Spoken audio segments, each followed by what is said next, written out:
Olá pessoal, tudo bem? Estamos no nosso curso de separação de poderes, essa é a aula 5, separação de poderes no Brasil. Qual é o nosso objetivo aqui? Nós já vimos uma introdução, estudamos a norma jurídica, a ideia de distribuição constitucional de competência entre os poderes, vimos a origem teórica disso na Europa, vimos a prática norte-americana e o papel do judiciário, mas faltou analisar como isso surge e cresce no Brasil. Nós vamos então, nesta aula, entender como isso surge no Brasil, para nas aulas seguintes detalharmos como hoje os poderes se comportam na dinâmica constitucional moderna brasileira. Mas a gente precisa compreender como isso surge no Brasil, né? Bom, primeiro, o Brasil colônia recebe uma estrutura jurídica do Império Português, né, que era ainda um regime bastante absolutista, em que, de fato, o poder estava concentrado na mão do imperador, né? Então, ali, os imperadores, eles faziam as próprias normas, tanto que os nomes das normas, as chamadas ordenações, recebem os nomes dos imperadores. As ordenações afoncinas, manuelinas e filipinas recebem o nome de Dom Afonso, Dom Manuel e Dom Felipe, que eram imperadores. Perceba então que o imperador ele exercia o poder de criar a norma geral e abstrata, mas também a norma individual e concreta. Ele era o principal executor das normas que ele mesmo criava. E nas situações de conflito, a última instância, a chamada Corte de Cassação, né, era justamente, as últimas instâncias eram justamente o rei, né, o palácio, o chamado paço, poderia analisar em última instância as questões que eram apresentadas por pessoas que detalhavam essas questões, os chamados desembargadores. O paço do desembargo, que aí a origem histórica do nome desembargador, né, é justamente uma segunda instância em que pessoas apresentavam aos reis ou aos representantes desses reis as demandas, né? Então o rei tinha um papel importante na administração da justiça e ele também tinha um papel importante na legislatura, né? Mas no Brasil, como isso foi feito? Num primeiro momento, o Brasil colônia, as cartas de doação e foral atribuíam aos donatários das capitanias hereditárias poderes quase que absolutos sobre as capitanias. Então os donatários eles exerciam poder de executivo, de legislativo e do próprio judiciário aqui nas suas capitanias, né? Esse modelo de capitanias então se encerra, nós começamos a ideia de um governo geral na colônia, né?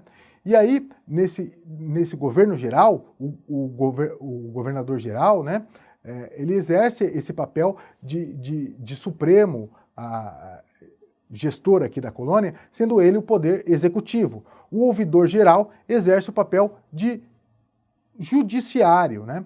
E os desembargadores nos tribunais das relações, primeiro é criado um tribunal da relação em Salvador, esses desembargadores exercem um poder em segunda instância, em última instância o ouvidor geral exerce o poder judiciário, né?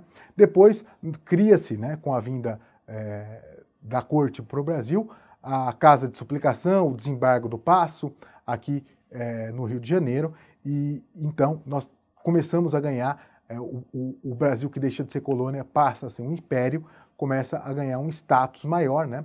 Cria-se um Conselho de Estado, e depois com a Constituição Imperial de 1824, né, e aí a nossa independência, né, nós temos que destacar que é esse Brasil independente, com a Constituição Imperial, uma nova Constituição. Vamos destacar aí, em especial, uma figura importante, que é José Bonifácio de Andrade e Silva, esse grande teórico, que cria com fundamento na ideia de Benjamin Constant, uma separação de poderes toda peculiar aplicada aqui ao Brasil, né?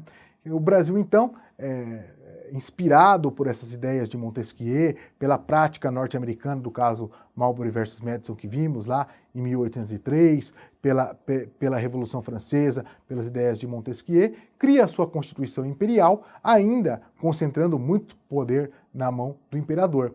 Porque reconhece a ideia de que deve ser separados os poderes, né? Então existe um legislativo, existe um judiciário e o imperador é o poder executivo. Mas além de ser o poder executivo, ele também é o poder moderador. Ele pode então cassar decisões judiciais e afastar decisões legislativas, até suspender as cortes legislativas. Então veja como ainda, né, embora adotássemos as teorias vigentes na Europa e nos Estados Unidos, a ideia de poder moderador dava um tom completamente absolutista ainda ao nosso modelo imperial, né?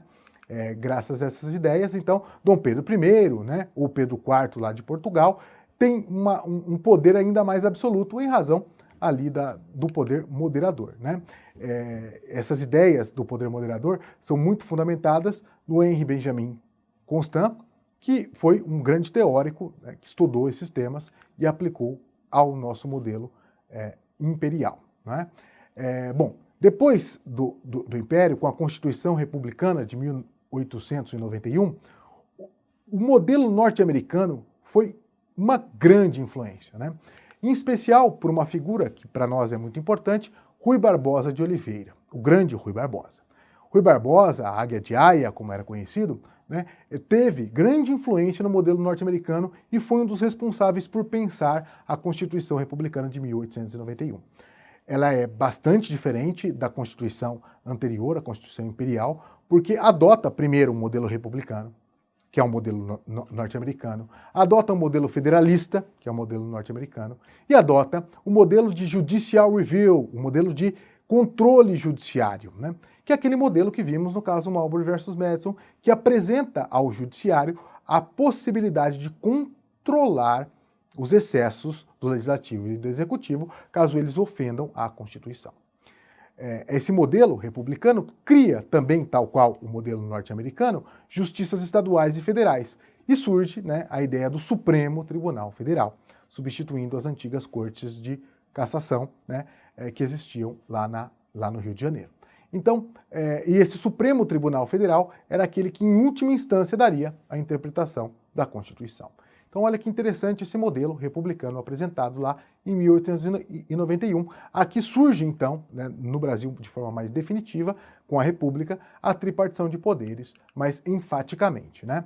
Que característica a gente tem aqui de importante para destacar, né, na evolução desse modelo ao longo do tempo, né? Primeiro ponto é a interpretação e a aplicação da lei que o judiciário faz. O judiciário, ao aplicar a lei, ele a interpreta, né? Quando ele analisa a regra ou o princípio e aplica esse regra ou princípio ao caso concreto para criar uma norma individual e concreta, aplicável àquelas pessoas que estão envolvidas no caso concreto, ele interpreta, ele analisa o texto legal. E ao fazer essa interpretação, ele observa se aquela norma está de acordo ou não com os princípios constitucionais, tá? Esse papel de interpretação que o judiciário tem, né, em última instância, é muito importante. E por que em última instância? Porque uma lei pode ser interpretada de uma forma por uma pessoa e de outra por outra pessoa. Qual vai prevalecer? A que prevalece é sempre aquela que é definitiva, a absoluta, que é aquela que detém o que a gente chama de coisa julgada, né?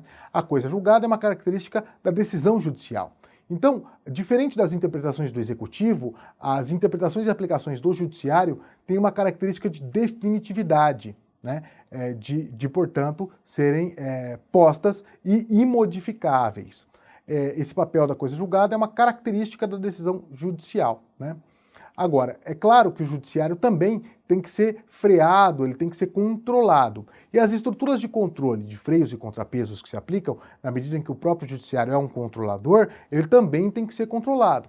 E o controle feito sobre o judiciário se dá por estruturas e indicações, né? Perceba que uma parte do judiciário é indicado pelo executivo. Ah, isso só acontece no STF. Não. Vamos lembrar que existe o 5º constitucional nos tribunais, tá certo? E o 3º constitucional nos tribunais superiores. Então, o STF sofre indicações do executivo e também análises do legislativo que fazem o que chamamos de sabatina no Senado Federal. Também, além das indicações, que é uma forma de contrapeso, de controle do judiciário, existe o papel, a possibilidade de impeachment. O judiciário pode ser, os ministros do STF podem ser impeachmentados pelo Senado Federal. Então, olha que interessante, existe a possibilidade, então, do legislativo controlar pelo processo de impeachment e pela sabatina, e do executivo fazer o controle do judiciário pelas indicações, não é? Por fim, o judiciário também, para que não haja diferenças ou variações nas suas interpretações, deve se vincular aos seus próprios precedentes. Decisões já tomadas em casos importantes são vinculantes, né? Ou seja, devem ser impostas aos futuros causos a serem julgados pelo judiciário. Essa ideia de vinculação de precedentes está muito clara no Código de Processo Civil atual, com o Instituto de Resolução de Demandas Repetitivas, a ideia de súmulas vinculantes, né? E todo o controle de constitucionalidade tende a uma visão cada vez mais vinculante, certo? Então, o nosso judiciário brasileiro tem crescido na medida em que as suas decisões tendem a ser vinculantes e também cresce a sua ideia de controle de constitucionalidade. Nas próximas aulas, nós vamos estudar mais em detalhes o funcionamento do legislativo, do executivo e do judiciário aplicado no Brasil atual. Foi um prazer ter você por aqui, aguardo você na próxima aula. Não se esqueça de participar pelo e-mail participe@fundaçãopodemos.org.br. Muito obrigado.